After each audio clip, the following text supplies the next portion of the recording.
बोलो देवादिदेव 1008 श्री भगवान महावीर स्वामी की जय जय जय। अहिंसा परमो धर्म की जय जय जय। परम पूज आचार्य गुरुवर श्री विद्यासागर जी महाराज की जय जय जय। बोले परम पूज मनीष श्री 108 प्रमाण सागर जी महाराज की जय जय जय। बोले परम पूज मनीष श्री 108 अरह सागर जी महाराज की जय जय जय। नमोस्तु भगवान। विशाल सागर हो जिसमें उताल लहरें उठ रही हो, उसे पार करना हो तो केवल नाव पर सवार होने से पार नहीं हुआ जा सकता। उसे पार करने के लिए नाव के साथ कुशल नाविक भी चाहिए। जब हमारे साथ कोई नाविक जुड़ता है खेवटिया बनकर, वो हमारा तारनहार बन जाता है और वो बीच भंवर में फंसने वाली नाव को भी पार लगा देता है। संत कहते हैं जैसे सागर से पार होने के लिए नाव के साथ नाविक या खेवटिया की जरूरत है, भव सागर से पार उतरने के लिए भी हमें एक कुशल खेवटिया की जरूरत है। वो कौन है? वो है गुरु। गुरु के अभाव में भव सागर से पार नहीं उतरा जा सकता। तो आचार्य कुद्दू कह रहे हैं, यदि तुझे सम्यक्त को प्राप्त करना है तो हिंसा रहिए धम में, 18 दोष वज्ये देवे, निगंथे पब्बैने सद्धहनम होई सम्मतम। हिंसा से रहित धर्म में, 18 दोष से रहित देव में, निर्गंथ गुरु में और निर्दोष शास्त्र में श्रद्धान का नाम सम्यक्त है। हिंसा रहित धर्म और उसकी उपासना की चर्चा हमने विगत दिन की। कल हमने बात की 18 दोष से रहित देव की। आज है गुरु की बात। गुरु का महत्व अनजाना नहीं है। आप लोग रोज कहते हैं गुरु की महिमा वर्णी न जाए, गुरु नाम जपो मन बचन खाए। अगर हम देखें, हम देव गुरु शास्त्र के उपासक हैं, महत्व सबका है, लेकिन तुलनात्मक रूप से यदि मुझसे पूछो तो मैं कहूँगा इस युग में देव और शास्त्र से भी ज़्यादा महत्व गुरु का है। क्यों? देव आज है नहीं, उनकी प्रतिकृति हमारे सामने है और उसमें भी देवत्व की प्रतिष्ठा हमने गुरुओं की कृपा से पाई है। पाषाण की प्रतिमा में देवत्व की प्रतिष्ठा करने वाले कौन हैं? कौन करते हैं भगवान की प्रतिष्ठा? कौन करते हैं? गुरु। और गुरु वो दृष्टि दे देते हैं कि हमें उस पाषाण की प्रतिमा में भी भगवान के दर्शन होने लगते हैं। प्रतिष्ठा से पूर्व वो मूर्ति दिखती है और प्रतिष्ठा के तुरंत बाद वो भगवान के प्रतिरूप दिखने लगते हैं। तो देव आज साक्षात नहीं है, उनके बिंब हैं जिनकी प्रतिष्ठा भी गुरुओं की कृपा से होती है। शास्त्र है वो मूक है, शास्त्र अपने आप में कुछ नहीं बोलते। अब हम अपनी बुद्धि से उसका सही उल्टा दोनों अर्थ निकाल सकते हैं, लेकिन गुरु ऐसी मजबूत कड़ी और मुखर प्रेरणा है कि वे हमें देव की दिव्यता का भी बोध कराते हैं और शास्त्र के गूढ़ अर्थ से भी परिचय करा देते हैं ये गुरु का महत्व है। वे हमें मूक नहीं मुखर प्रेरणा देते हैं। इसलिए बिना गुरु के हम अपना कल्याण नहीं कर सकते। आप लोग अक्सर दोहराते हो, जिसका कोई गुरु नहीं उसका जीवन शुरू नहीं। महत्व है। आज 4 बातें इस संदर्भ में आप सबसे करूँगा और देखेंगे कि आचार्य कुंदकुंद ने इस संदर्भ में हमारा कैसा मार्गदर्शन किया है। सबसे पहली बात, गुरु क्यों। फिर दूसरी बात, गुरु कौन। फिर तीसरी बात, गुरु की श्रद्धा कैसी। और चौथी बात, गुरु का भक्त कैसा। गुरु क्यों, किस लिए गुरु। भव सागर से पार उतरने के लिए गुरु की जरूरत है। गुरु के अभाव में न तो हम भगवान के स्वरूप को पहचान सकते हैं, न शास्त्र के मर्म को जान सकते हैं। इन सब का बोध हमें गुरु से मिलता है। मान लो आप किसी अनजान रास्ते में जा रहे हो, भटक गए, कई रास्ते फूटे, कुछ समझ में नहीं आ रहा, उधेड़ बुन में है, असमंजस की स्थिति में है, कहाँ जाऊं कहाँ नहीं जाऊं। इसी बीच आपका कोई चिर परिचित व्यक्ति मिला। वहाँ आप देख रहे दिख तो रहा है कि ये रास्ता है, एक रास्ता दिख रहा है, इंडिकेशन भी दिया हुआ है, ये रास्ता आपके गंतव्य की ओर जाता है। लेकिन ये रास्ता अनजान है, इससे पहले कभी गुजरने का कोई अनुभव नहीं है। मन में उधेड़ बुन है, पता नहीं आगे ये रास्ता कैसा होगा। कहीं चोर उचक्कों का दल तो नहीं है, कहीं कोई दुर्गम घाटी तो नहीं है, कहीं कोई दुर्गम घाटी तो नहीं, कहीं चोर उचक्कों का कोई दल तो नहीं रहता, कहीं कुछ जंगली जानवरों का आतंक तो नहीं होगा। पता नहीं आगे रास्ते में पड़ने वाले गांव के लोग कैसे मिलेंगे। मन में उधेड़ बुन है। इसी मध्य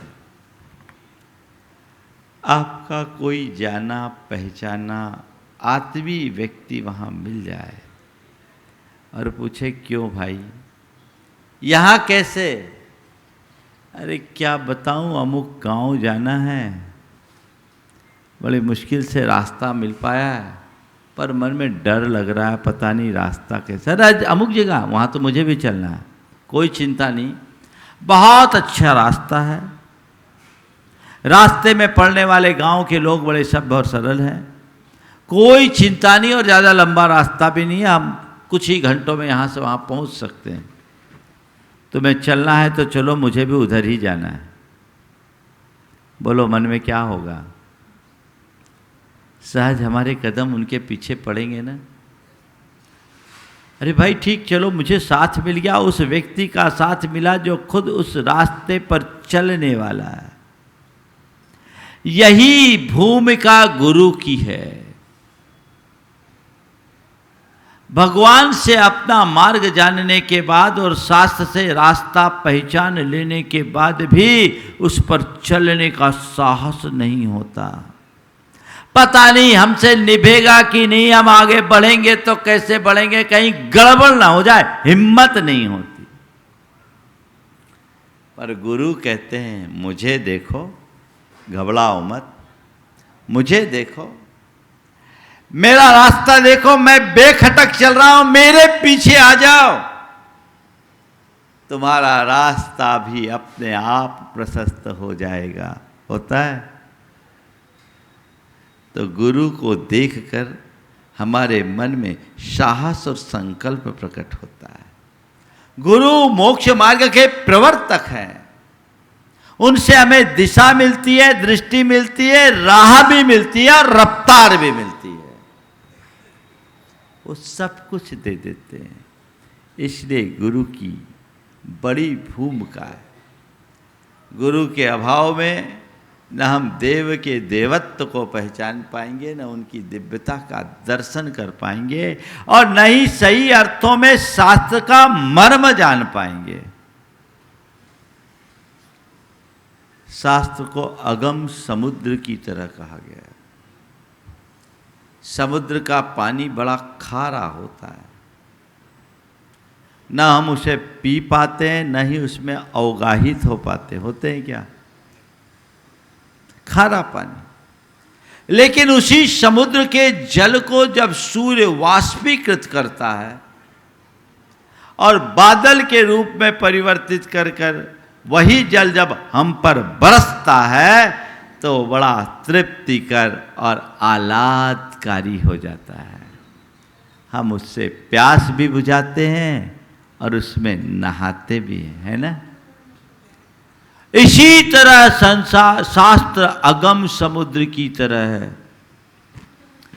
इसमें सीधे डुबकी लगाओगे तो तुम्हें छार ही मिलेगा, सार नहीं पा पाओगे। लेकिन उसी बात को जब गुरु अपने अनुभव के सूर्य से वाष्पीकृत कर अपनी वाणी के बरसात से हमें बरसाते हैं तो वो हमारे लिए सहज सुग्राह्य हो जाता है, सहज गम्य हो जाता है, और गूढ़ बात भी हमारे लिए सरल हो जाती है, समझ में आती है। इसलिए किसी और के मुख से शास्त्र सुनना और गुरु के मुख से शास्त्र सुनने में बड़ा अंतर है। ध्यान रखना, अन्य व्यक्ति यदि कुछ बोलता है तो उसके मुख से निकलने वाले वचन केवल शब्द होते हैं, पर वही बात यदि गुरु मुख से निकल जाए तो शब्द नहीं मंत्र बन जाते हैं। मंत्र है, क्योंकि उनका एक एक शब्द अनुभव से सना हुआ है। तो ये गुरु की महिमा है, ये गुरु की भूमिका है। गुरु की इसी महिमा और भूमिका के कारण मोक्ष मार्ग में गुरु का महत्व बताया गया, और ये कहा गया कि गुरु की साक्षी में अपने जीवन को आगे बढ़ा, गुरु की शरण रहो तो निर्गंथ पर श्रद्धान सम्यक्त है। क्यों? तो मोक्ष मार्ग में चलने जा रहे हो, मोक्ष मार्गी पर भरोसा नहीं तो मोक्ष मार्ग पर क्या भरोसा होगा? जिस रास्ते पर चलना चाहते हो उस रास्ते पर चलने वालों के प्रति भी तुम्हारा श्रद्धान होना चाहिए। निर्गंथ गुरु मोक्ष पथ के पथिक हैं, उन पर श्रद्धा, पक्की श्रद्धा होनी चाहिए। तो ये गुरु की महिमा है जो हमारे साधारण जीवन को असाधारण बना देते हैं, जो हमें अकिंचन से महान बना देते हैं, जो हमें कंकर से शंकर बना देते हैं। हमारा जीवन कंकर की तरह है, गुरु वो शिल्पी हैं जो उससे भव्य मूर्त गढ़ देते हैं। कपास के तंतु का कोई मूल्य नहीं, पर वही किसी जुलाहे के पास चला जाए तो वस्त्र बन जाता है। हमारा जीवन तंतु है और गुरु की शरण में आने के बाद वो वस्त्र बन जाता है। साधारण स्वर्ण का उतना महत्व नहीं, लेकिन वह कोई स्वर्णकार के पास पहुंच जाए तो गहना बन जाता है। गुरु सोने को गहना बना देते हैं, अनगढ़ पत्थर को नगीना बना देते हैं, हमें तराशते हैं, हमारे खोट को निकालते हैं। इसलिए गुरु की महिमा है। सवाल है, गुरु के रूप में हम किसे चुने? किसे चुने? किसको गुरु मान ले? चाहे जिसको। आज के इस दौर में गुरु का जितना अवमूल्यन हुआ है, मैं समझता हूं अतीत में नहीं हुआ होगा। यद्यपि हर युग में गुरु के नाम पर गुरु घंटाल पूजे जाते रहे, गुरु के नाम पर गुरु घंटालों की भी खूब पूजा हुई, लेकिन वर्तमान दौर में जो देखने को मिलता है, मुझे लगता है शायद ही अतीत में ऐसा हुआ होगा, संभवतः नहीं हुआ होगा। आज बहुत ज्यादा है। क्यों?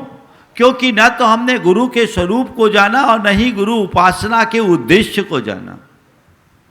अगर स्वरूप को पहचाना होता तो हमसे ऐसी भूल हो ही नहीं सकती।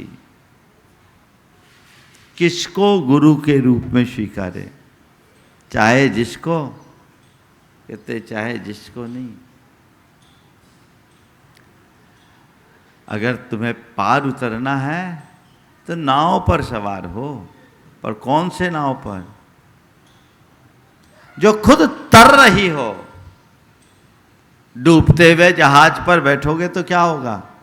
हाँ, गड़बड़ होगा ना। आज ऐसा ही हो रहा है।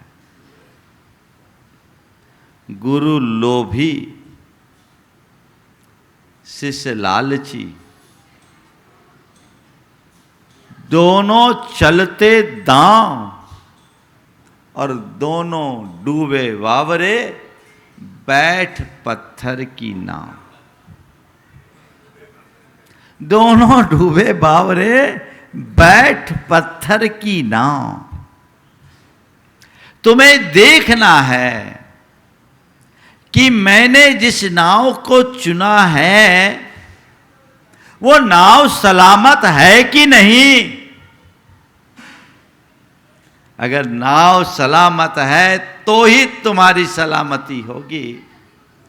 हर नाव ही डूबने वाली है तो तुम्हें डूबने से कोई बचा नहीं सकता।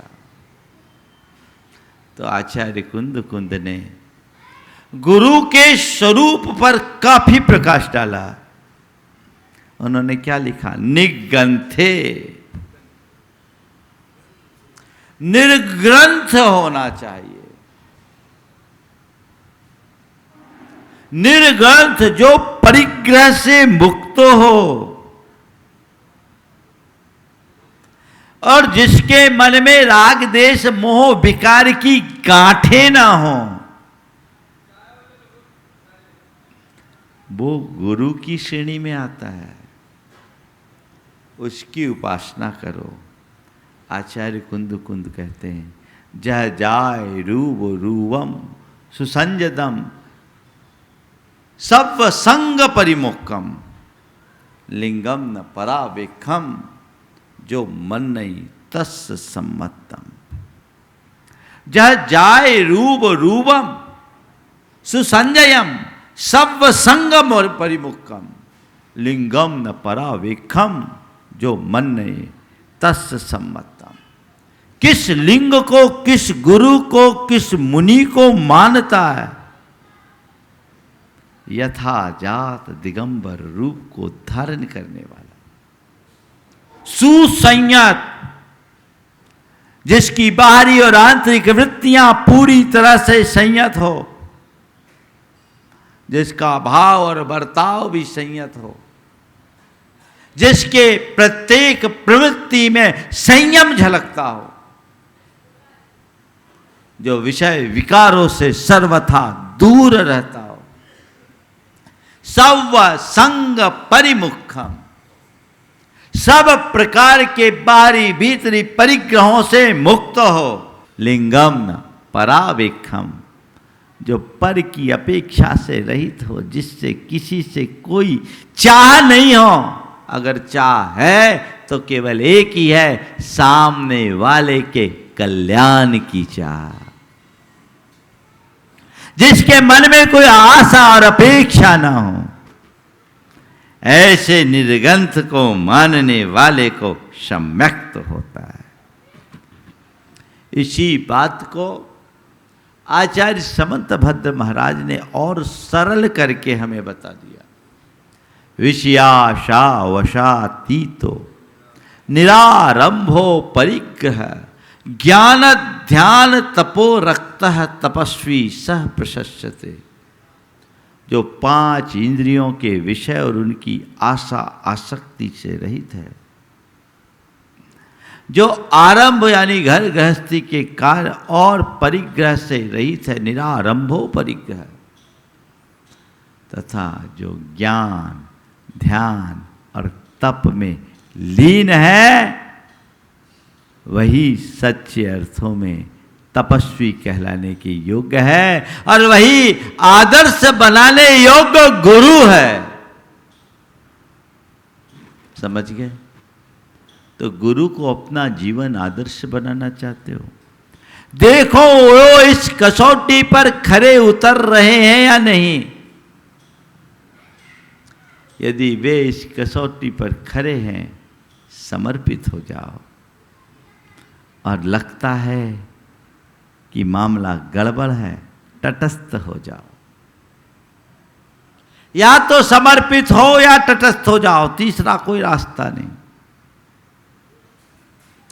पहचानो, जानो, समझो, फिर स्वीकार करो। एक वाक्य कहता हूं, हमने गुरु का आलंबन क्यों लिया? अपने आध्यात्मिक उत्थान के लिए ना।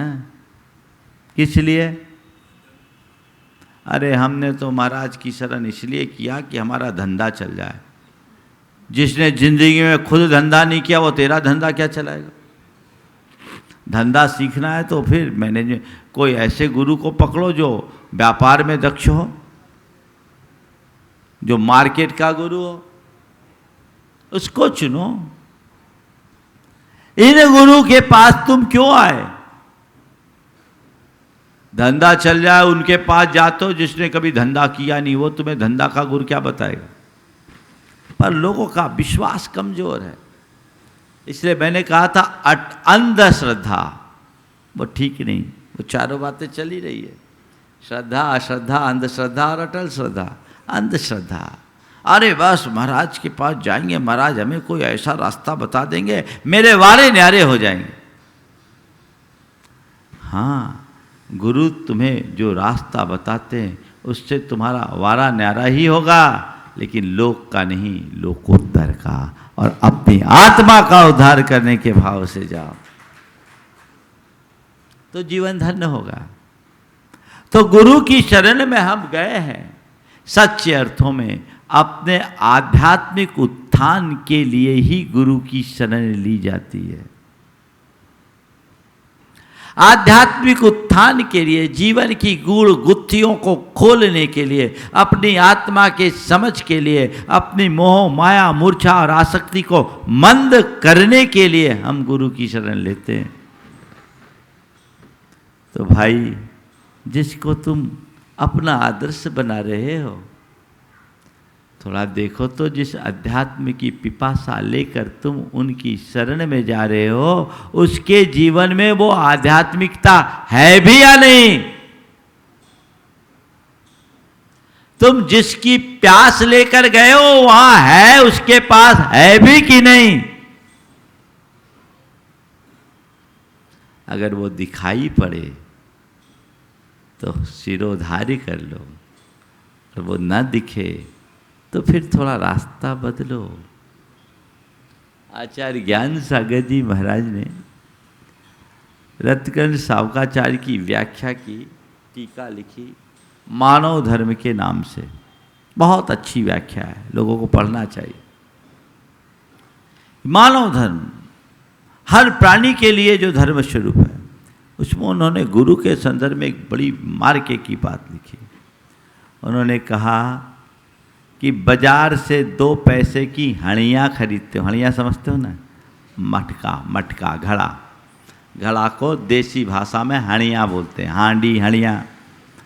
तो उन्होंने लिखा बाजार से 2 पैसे की हणियाँ खरीदते हो। उस जमाने में 2 पैसे की हणियाँ मिलती थी, अब तो 2 पैसे की कोई कीमत ही नहीं, पर मैं उनके ही शब्दों को आपके बीच रख रहा हूँ। बाजार से 2 पैसे की हणियाँ खरीदते हो तो उसे भी पहले ठोक बजा कर देखते हो। अब तो सिस्टम ही बदल गया, नई पीढ़ी तो कभी हणियाँ देखी ही नहीं हो, खरीदी भी नहीं होगी, सब तो आप वाटर कूलर से काम होने लगा। लेकिन वो नैसर्गिक पद्धति थी और हमारे लिए स्वास्थ्यकर भी था। तो वो हणिया खरीदने से पहले उसे ठोक बुझा कर देखा जाता था। तो कहते 2 पैसे की हणिया खरीदते हो, उसे ठोक बुझा कर खरीदते हो, देखते हो, तो जिसे तुम अपना जीवन समर्पित करने जा रहे हो, जिसे तुम अपने जीवन का आदर्श बनाना जा रहे हो, जिसे तुम अपने गुरु के रूप में स्वीकार रहे हो, कम से कम ठोक बजा कर देख लो, चाहे जिसके आगे समर्पित मत हो। आजकल के लोगों का हाल बेहाल है। कुछ लोग ऐसे होते जो बाजा बजते ही नाचना शुरू कर देते हैं। बाजा बजते ही नाचना शुरू कर देते, ये भी नहीं देखते कि ये बाजे उल्टे बज रहे कि सीधे। समझ गए ना? उल्टे बाजे का मतलब समझ गए ना? अरे ये तो देखो कौन सा बाजा जश्न मनाने का है और कौन सा बाजा मातम मनाने का है। पर बाजा बजे, हमें तो नाचने से मतलब। अब बोलो ऐसे को क्या कहेंगे? उल्टा बाजा बजे और कोई नाचे, उसको क्या कहोगे? बोलो, क्या बोलोगे? पागल ना? पागल नहीं, पागलों का सिरताज कहना पड़ेगा। वो मूर्खाधिराज है। थोड़ा सा देखना, मेरे भीतर ऐसा कोई पागल तो नहीं बैठा। यदि बैठा है ना, तो आज ही ट्रीटमेंट करा लेना। एक सीटिंग में पूरी ट्रीटमेंट हो जाएगी, बार बार करने की जरूरत नहीं। अपनी दृष्टि को सुधारो, अपनी धारणा को सुधारो, अपनी सोच को बदलो और सही मार्ग पकड़ो। तो आचार्य कुंद कहते हैं, गुरु भक्त बनना, गुरु मूढ़ नहीं। क्या बोल रहा हूं? गुरु भक्त बनो, गुरु मूढ़ नहीं।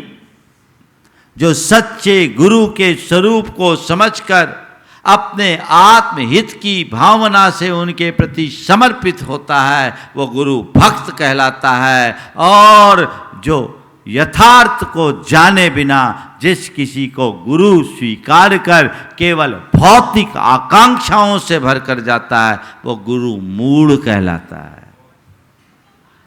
गुरु मूढ़ता संसार को बढ़ाएगी और गुरु भक्ति संसार को मिटाएगी। तय करो तुम्हें क्या करना है, क्या बनना है, गुरु भक्त या गुरु मूढ़?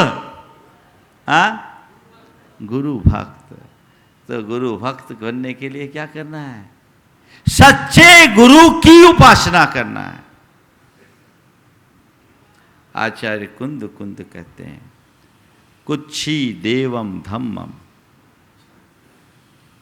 कुच्छी लिंगम च बंद ये जोतु लज्जा भय गारव दो मिच्छा इट्ठी हवे सोदु। कुच्छी देव यानी कुत्सित देव, कुच्छी धम्मम यानी कुधर्म, कुच्छी लिंग कुगुरु को बंद ये जोदु।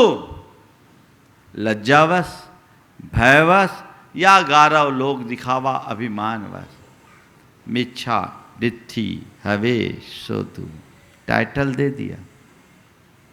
सच्चे देव गुरु और धर्म की सेवा करने वाला, सम्यक दृष्टि, और इससे उल्टा मिथ्या दृष्टि। क्या बनना है? क्या बनना है? तो किसको चुनना है? सच्चे को या चाहे जिसको। कुछ लोग बोलते हैं हमसे तो अच्छे हैं। अच्छी बात है, तुमसे अच्छे और भी होंगे, लेकिन ध्यान रखना, नीचे रहकर ऊपर का काम करने वाला प्रशंसनीय माना जाता है, पर ऊपर रहकर नीचे का काम करने वाला कभी प्रशंसा का पात्र नहीं होता। आदर्श है, आदर्श का मतलब होता है दर्पण। दर्पण हमेशा वेदाग होना चाहिए, तभी हमारी स्वच्छ छवि उभरेगी। अगर दर्पण में धब्बे होंगे तो हमारी छवि भी दागदार दिखेगी। अपनी छवि को कैसा बनाना चाहते हो, बेदाग या दागदार? तो दर्पण कैसा चाहिए, समझ गए? लज्जा भय गारव दो। नहीं, किस बात का संकोच, किस बात का डर और किस बात का गारव, क्या लोभ? नहीं, मेरा मार्ग मैंने चुना है, मुझे जो चुनना है वही चुनना है और उससे टस से मस नहीं होना। मुझे दूसरे की आलोचना नहीं करना, निंदा भी नहीं करना, पर हर किसी के चरणों में अपना शीश भी नहीं झुकाना। क्या शब्द है? कुच्छी देवम धम्मम कुच्छी लिंगम च वंदये जोदु। लज्जा भय गारव दो, मिच्छा दिट्ठी हवे सोदु। ये कौन बोल रहा है? कौन बोल रहा है? प्रमाण सागर। कौन? आचार्य कुंद। किस लिए बोला? कि इससे तुझे बचना है। तू सत्य का अनुरागी बन, अंधविश्वासी नहीं, तब तेरा कल्याण होगा। अनंत जन्म तो केवल इन्हीं बातों में बिगाड़ दिए। अब तेरे अंदर बुद्धि आई है तो सही रास्ते को चुन और अपना जीवन उद्धार कर। ये निर्भव बार बार नहीं मिला। संसार की भीड़ की तरफ मत देख, अपने प्रयोजन को सामने रखकर चल।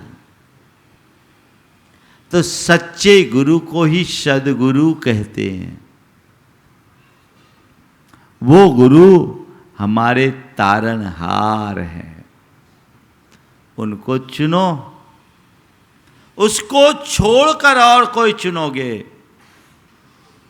तो इस संसार में फंस कर रहोगे। सपरा वेखम लिंगम रायम राई देवम असंजदम बंदे मानई मिच्छा दिट्ठी न मन्नये सम्म दिट्ठी। कह रहे जो स्वपर से अपेक्षा रखने वाला लिंग है यानी गुरु है, रागी देव और असंयत की वंदना करता है, मानता है। कौन? मिथ्या दृष्टि। उसकी आंखों में है अभी पट्टी, कुछ उसे सूझता ही नहीं। वो तो तरह तरह के टोटकों और चमत्कारों में लग जाता है।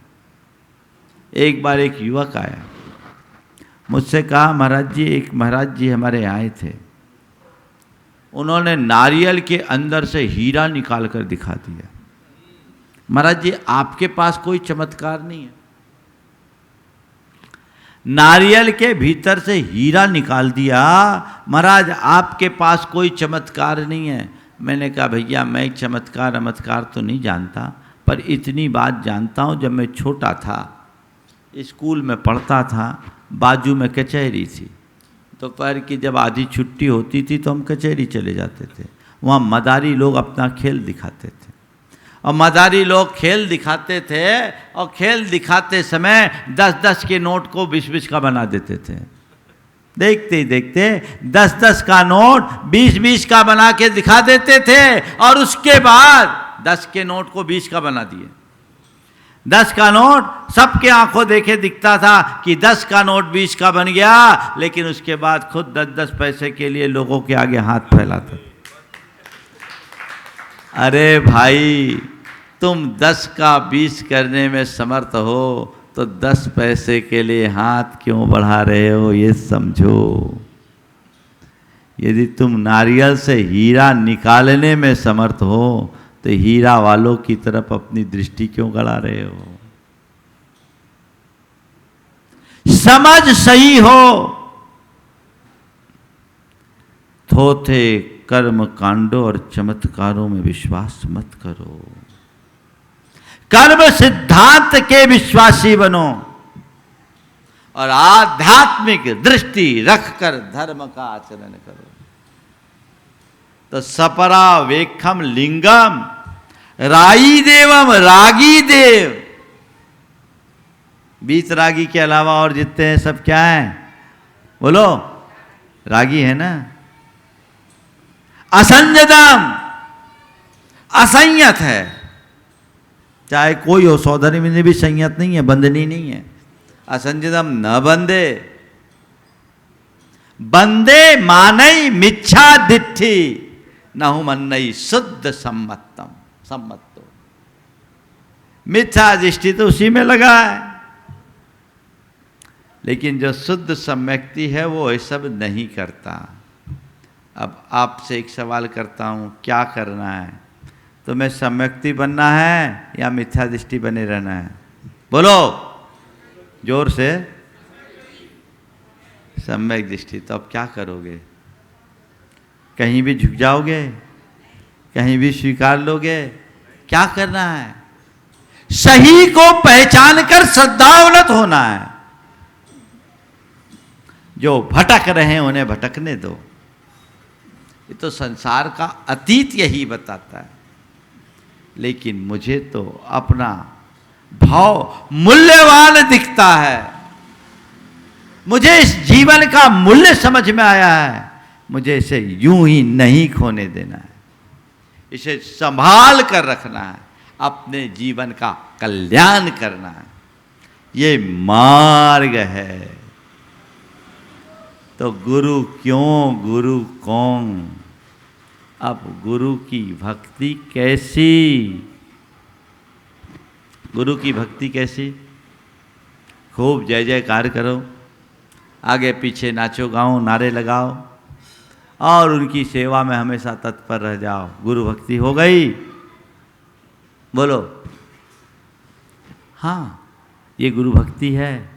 गुरु भक्ति नहीं है ऐसा नहीं है, पर ये गुरु भक्ति का बाहरी रूप है। ये गुरु भक्ति का बाहरी रूप है। एक गुरु चरणों का अनुराग है और एक गुरु के गुणों का अनुराग। किसे अच्छा समझते हो? बोलो, गुरु चरणों का अनुराग या गुरु के गुणों का अनुराग? हाँ, गुरु चरणानुराग बाहरी भक्ति है और गुरु का गुणानुराग भीतरी भक्ति है। गुणानुराग से प्रेरित होकर गुरु के चरणों में समर्पित होने वाले का गुणात्मक परिवर्तन हुए बिना नहीं रहता। और सच्ची गुरु भक्ति क्या है? अपने आचरण और व्यवहार की पवित्रता से गुरु का गौरव बढ़ाना, गुरु का मान बढ़ाना, ये गुरु भक्ति है। तुम लोग गुरु भक्त तो कहलाते हो, अगर कभी मंच से बोला जाता बड़े गुरु भक्त हैं, छाती फूलती है। अच्छा, मैं भी चाहता हूँ फूले और सब गुरु भक्त बने और सच्चे गुरु के सच्चे भक्त बने। पर भैया, एक तरफ तुम गुरु भक्त कहला रहे हो और बाहर जाकर अवांछनीय आचरण कर रहे हो, तो क्या लगेगा? बोलो, क्या संदेश जाएगा? गलत जाएगा ना? तुम्हारा जो होगा सो होगा, हम लोगों को भी लपेट में ले लेंगे लोग। अरे देखो, ये महाराज के इतने बड़े भक्त बने फिरते हैं और ये क्या करते हैं? बाजार में शराब पीते, गंदे काम करते हैं। महाराज लोग भी कुछ नहीं सिखाते। अब बोलो क्या हुआ? एक बार की बात है, मैं सागर में था। सागर में मैंने अपने प्रवचन में एक दिन कहा कि कुछ लोग हैं जो गुरुओं के आगे पीछे घूमते हैं, उनका कमंडल लेकर चलते हैं, उनको आहार देते हैं और उसके बाद भी अवांछनीय कृत्य करते हैं, मद्यपान, धूम्रपान आदि करते हैं। ये उनको शोभा नहीं देता। ये उनकी नैतिक जिम्मेदारी है कि अपने आचरण की पवित्रता को सुरक्षित रखे, क्योंकि इससे उनके साथ गुरु संस्था भी बदनाम होती है। देखो, गुरु भक्ति क्या होती है और गुरु भक्त कैसा होता है। मैंने प्रवचन किया, प्रवचन में महेश बिलेरा भी बैठे हुए थे, सागर के एक स्थापित व्यक्तित्व। मेरा उस दिन आहार उन्हीं के चौके में हुआ। आहार करा के लौटे, हाथ में श्रीफल लेकर मेरे चरणों में रखा, बोला महाराज आज आपने मुझे हिला दिया। महाराज मैं चेन स्मोकर, कितने पैकेट सिगरेट के खाली करता हूँ मुझे ही पता नहीं, पर आज आपने मुझे झकझोरा। आप लोगों के मैं इतने निकट हूँ, समाज मुझे मान भी देती है, पर मेरा आज तक इधर ध्यान नहीं गया। मैं उसे केवल अपने स्वभावगत दुर्बलता के रूप में देखता था, लेकिन आज मुझे समझ में आया कि ये मेरी बहुत बड़ी कमजोरी है, मुझे खत्म करना चाहिए। महाराज मुझे आत्मग्लानि हो रही है, आज से मैं उसका परित्याग करता हूँ। त्याग किया। ये 1997 की बात। उसके थोड़े दिन बाद गुरु चरणों में चातुर्मास के निवेदन के लिए वहाँ से एक साथ 40 बसें गई, उसका नेतृत्व करके वो गए। उन्होंने रात का पानी छोड़ दिया, और आज वो दिन है, उस व्यक्ति के जीवन में ऐसा बदलाव आया, 7 प्रतिमा का पालन कर रहे हैं।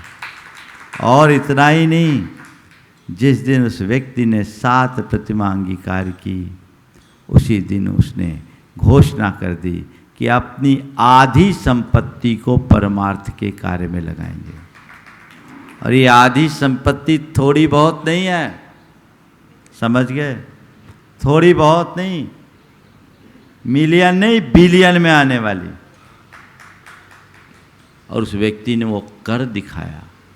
अपने बेटे से जब ये बात कही तो बेटे ने कहा, पिताजी आपने जो निर्णय लिया बहुत सराहनीय है। जैसे आज आपने मुझे आधी संपत्ति दी है, मैं भी अपनी जिम्मेदारी पूरी करके अपनी संतान को आधी दूंगा। आपने जो दी उससे बढ़ाऊंगा, लेकिन जो कमाया उससे कई गुना परमार्थ के कार्य में लगाऊंगा। ये सोच, परिवर्तन। अगर तुम्हारे अंदर कोई दोष है, कोई दुर्बलता है, कोई दुर्गुण है, उसे स्वीकार करो, गुरु के समक्ष जाकर उसे इजहार करो और अपने जीवन का उद्धार करो। ये रास्ता है, पालो मत। सच्चे गुरु भक्त बनो और सच्ची गुरु भक्ति करो। गुरु भक्त वो है जो गुरु के समक्ष निश्चल बुद्धि से आए।